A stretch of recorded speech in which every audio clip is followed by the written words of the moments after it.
Hoje a nossa exploração foca numa pilha, assim, fascinante de anotações, artigos e trechos, tudo isso baseado na obra Espiritualidade Emocionalmente Saudável, do autor Peter Scazzero.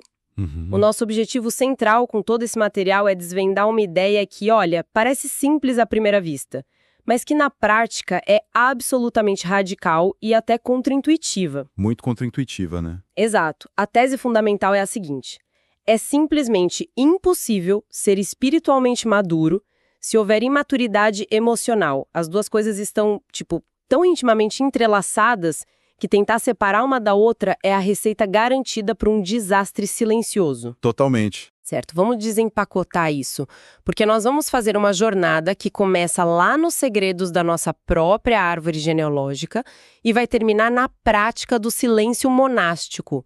E para entender a urgência real desse tema, tem uma anedota nas notas. Nossa, essa história. Sim, um acontecimento real e chocante vivido pelo próprio autor e por sua esposa, que coloca tudo em perspectiva. É a famosa história da piscina. Essa história realmente captura a essência de todo o problema de uma forma muito visceral.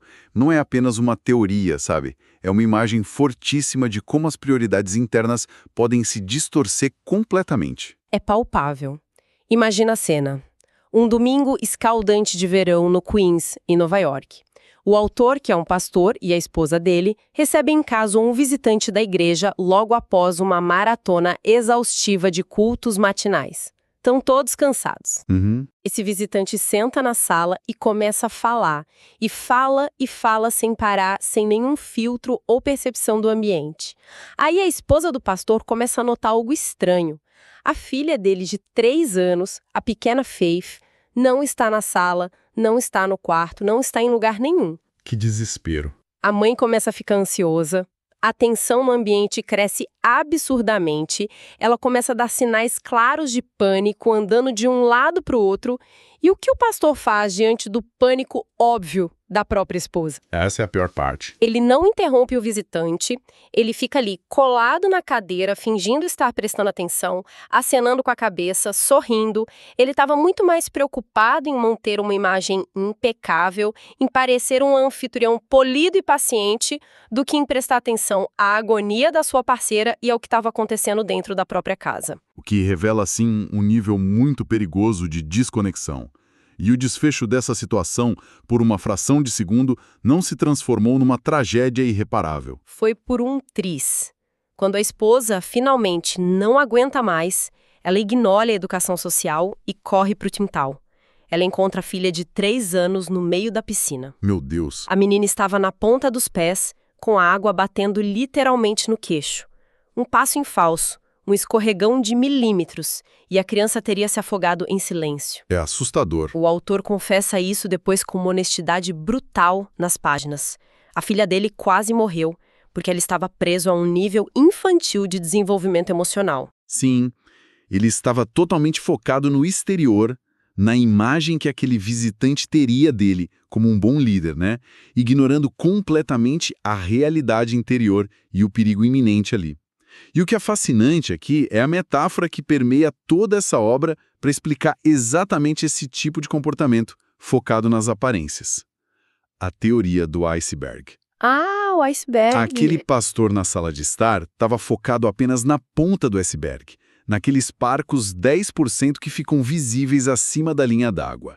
Na vida de qualquer pessoa que busca um caminho espiritual ou de autoconhecimento, esses 10% são as coisas que todo mundo vê e aplaude.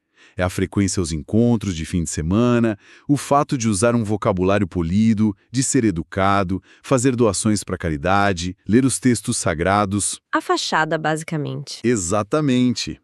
Mas a verdadeira ameaça, o bloco maciço que afunda navios, está nos 90% do iceberg que ficam submersos e intocados sob a superfície gélida da água. É lá no fundo. É lá na escuridão que estão a raiva reprimida, os traumas familiares de décadas atrás, as feridas emocionais não curadas, ressentimentos e necessidades infantis não atendidas.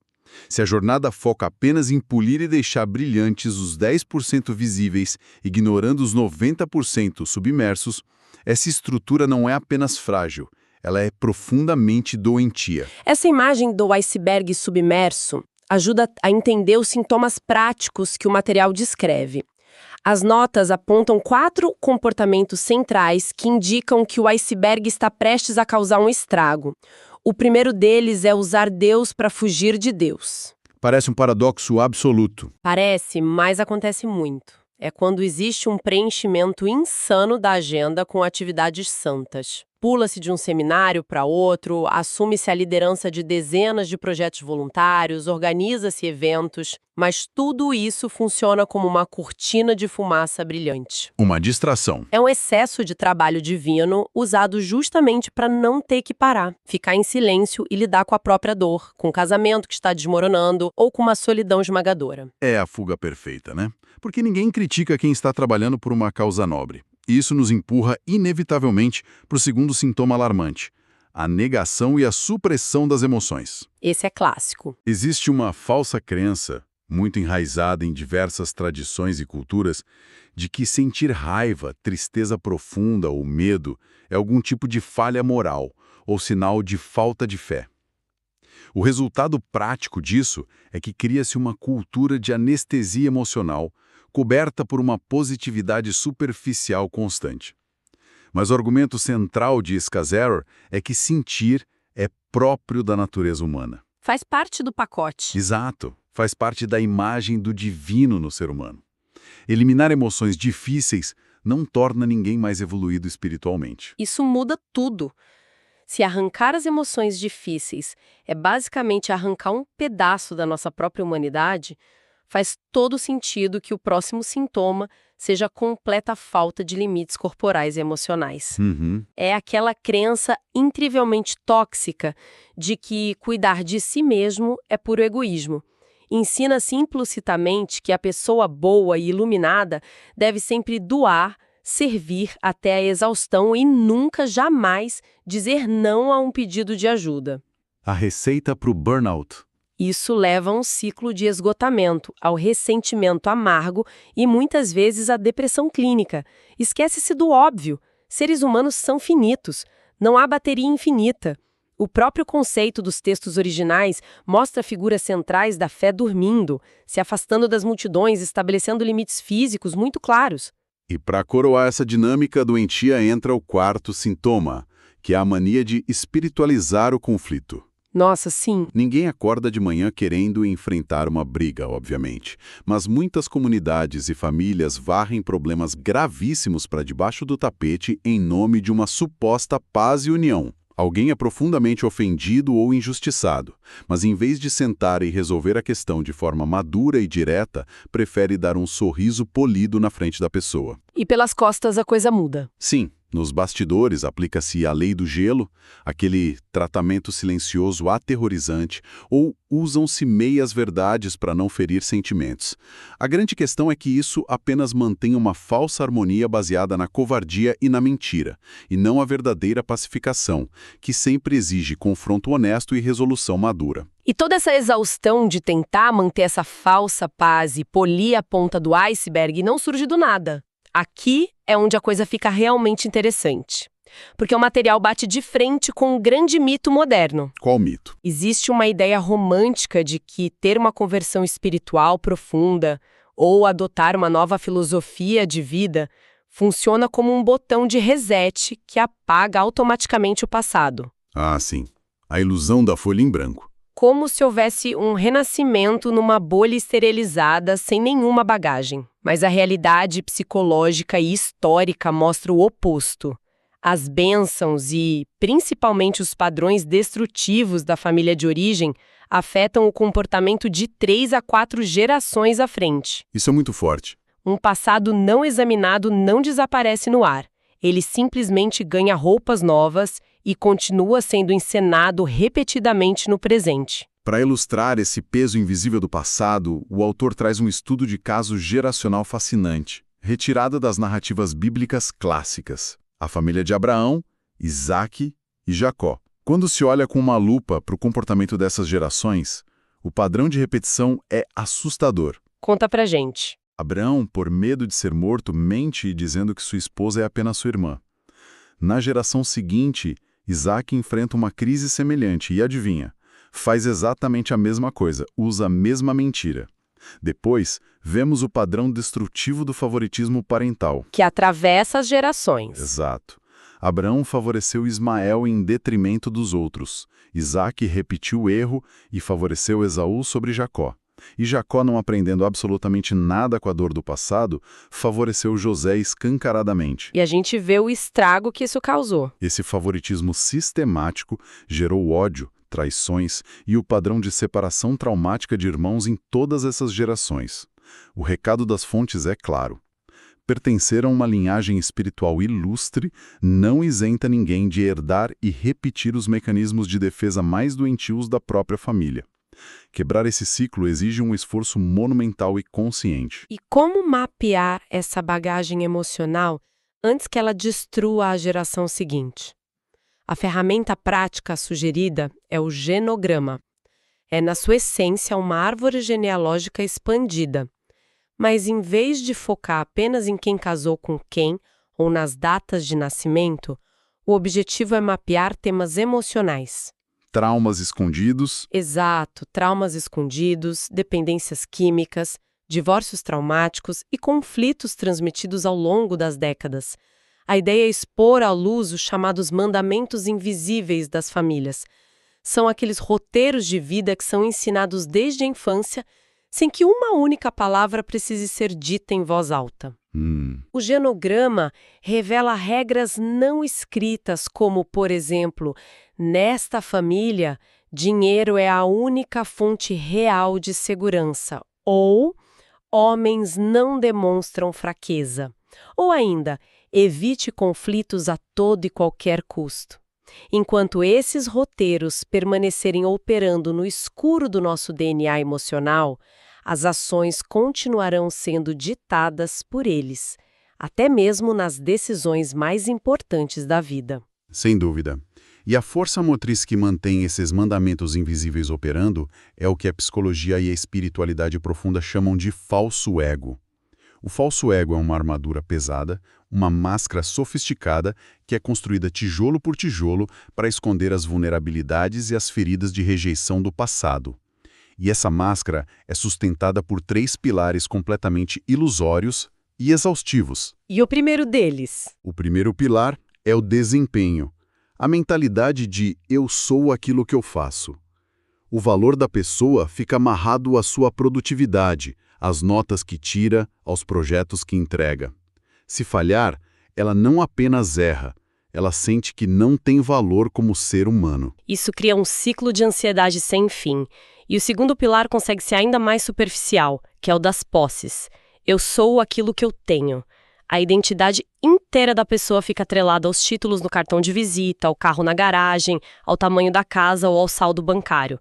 Se ela perde essas coisas, a identidade desmorona junto. Exato. E o terceiro pilar, que com a era digital se tornou uma verdadeira epidemia, é a popularidade, ou o que os outros pensam. Eu sou o que as pessoas dizem de mim. É a busca ofegante por aprovação externa, por likes, por elogios constantes. É viver como um refém das opiniões alheias. É exaustivo só de pensar. Muito. O grande objetivo desse trabalho interior é ter a coragem de abandonar, de despir essa máscara do falso ego e abraçar o verdadeiro eu. Na perspectiva apresentada pelas anotações, o verdadeiro eu não precisa provar nada. Ele é enraizado na identidade imutável de ser uma criatura amada e aceita de forma incondicional. O indivíduo que descobre esse verdadeiro eu não precisa do aplauso frenético, da conta bancária estourando ou de trabalhar 80 horas por semana para sentir que tem o direito de existir e de ser respeitado. Mas abandonar essa máscara de proteção é aterrorizante. E chegar a esse nível de maturidade e libertação não é, nem de longe, um passeio tranquilo no parque. Exige uma colisão frontal com o que a literatura clássica chama de a muralha. É nesse ponto que a jornada de cura obriga a encarar o sofrimento e a aceitação dolorosa dos nossos próprios limites. A muralha é possivelmente o conceito mais crucial de todo esse diagnóstico. Na tradição mística cristã, ela é frequentemente chamada de noite escura da alma. Não importa o quão devota, rica ou inteligente a pessoa seja, em algum momento da jornada ela vai bater de frente com essa muralha de concreto. É o epicentro de uma crise profunda. Que pode ser desencadeada por várias coisas, né? Exato. Pode ser um divórcio doloroso que estilhaça a vida familiar, a perda repentina de uma carreira de décadas, o luto pela morte de alguém insubstituível, ou um diagnóstico médico devastador, uma crise aguda de fé, onde os céus parecem feitos de chumbo. De repente, todas aquelas velhas práticas, as orações, os livros e os rituais que antes traziam tanto conforto e previsibilidade, param de funcionar completamente. A sensação é de abandono. No entanto, a grande virada de perspectiva é entender que a muralha não é uma punição divina ou um acidente de percurso. Ela é o fogo necessário para derreter a armadura do falso ego. A dor tem um propósito de purificação profunda. Há uma citação nas fontes de São João da Cruz, um monge e místico do século XVI, que explica exatamente isso. Ele alerta sobre a gula espiritual. Esse termo é muito bom. A paz interna, as emoções agradáveis de pertencimento, e ignora a realidade dura do compromisso. Em outras palavras, quer-se os presentes de colo, mas não se quer o relacionamento adulto com o doador, que invariavelmente exige sacrifício e mudança de caráter. É o consumo da religião. Exatamente. A muralha atua removendo todas as boas sensações, todo o conforto emocional, para revelar se a busca da pessoa é genuína ou se ela estava apenas consumindo a religião como uma droga para se sentir bem. E isso nos coloca em rota de colisão direta com a maneira higienizada como a sociedade moderna lida com o sofrimento, que consiste quase inteiramente em tentar anestesiá-lo. O texto contrapõe essa fuga moderna com um modelo bíblico visceral de luto usando a figura de Jó.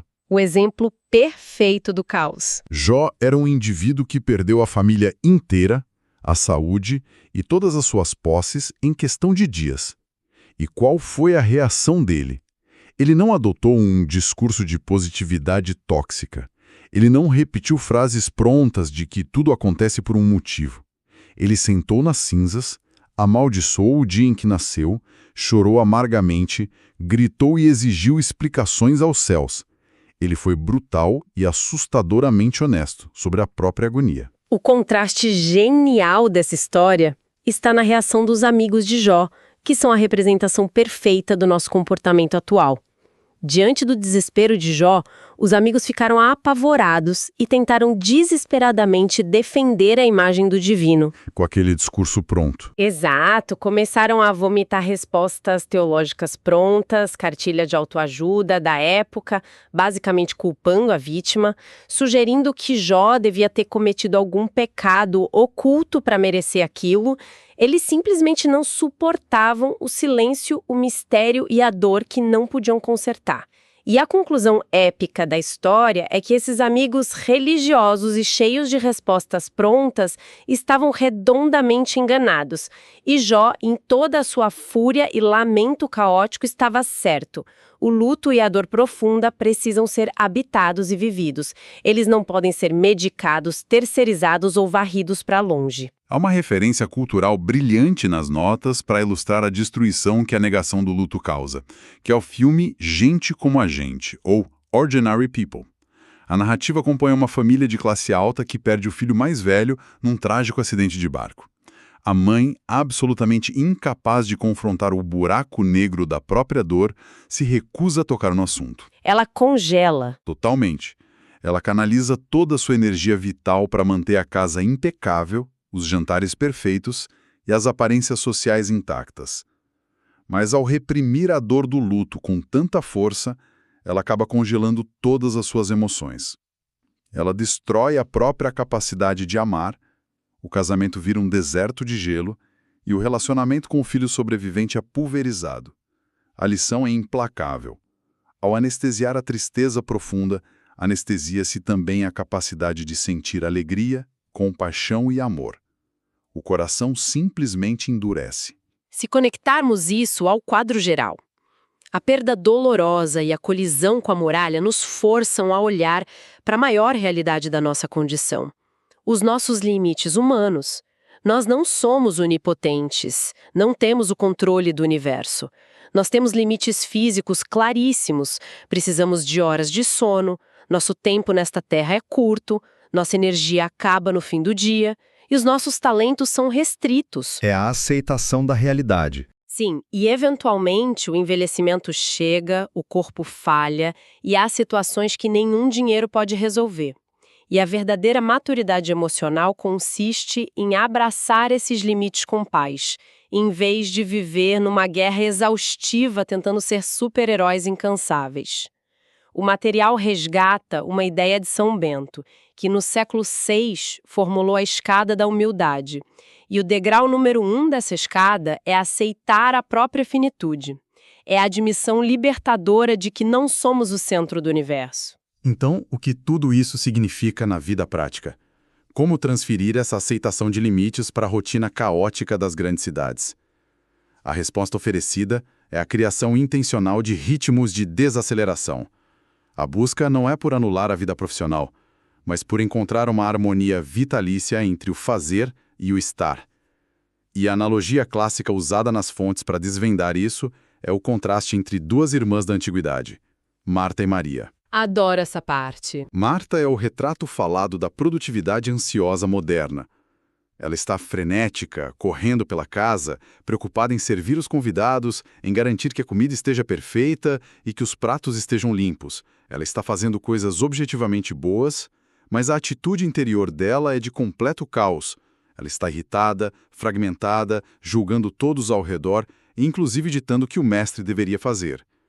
Ela representa o fazer desconectado da fonte de paz. E do outro lado da sala, em completo contraste, está Maria. Ela não está correndo com bandejas, ela está simplesmente sentada no chão, quieta, ouvindo, totalmente presente no momento. Ela encontrou seu centro de gravidade.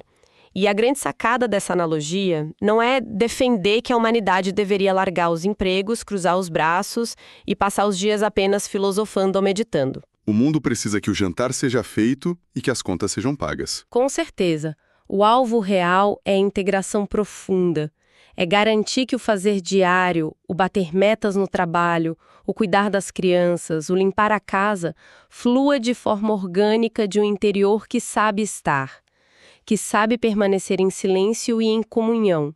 Se a âncora interna estiver firme e tranquila, é possível liderar uma empresa, resolver problemas complexos e atravessar um dia cheio sem ser devorado pela ansiedade ou pela raiva crônica. Para materializar essa harmonia no cotidiano, as anotações resgatam dois tesouros muito antigos da sabedoria espiritual que quase se perderam na velocidade do mundo de hoje.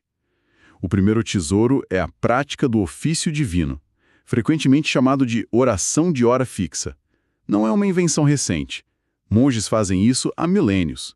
A prática consiste em configurar a rotina para parar intencionalmente de 2 a 4 vezes ao longo das 24 horas do dia. E essas pausas duram quanto tempo? São curtas. O objetivo dessas pausas não é fazer pedidos urgentes, recitar textos longos ou buscar grandes revelações místicas. O objetivo é simplesmente parar de se mover. É respirar, usar o silêncio por 5 minutos, lembrar que existe uma presença maior sustentando a vida e recalibrar a mente antes de voltar à arena.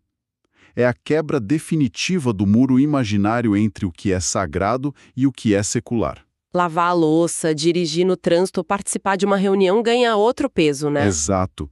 Tudo ganha um peso de propósito quando o dia é pontuado por essas pausas de alinhamento. O segundo tesouro prático, e talvez o mais difícil de implementar hoje, é o resgate do sabá, o descanso semanal verdadeiro. E aqui é preciso desconstruir a ideia moderna de folga.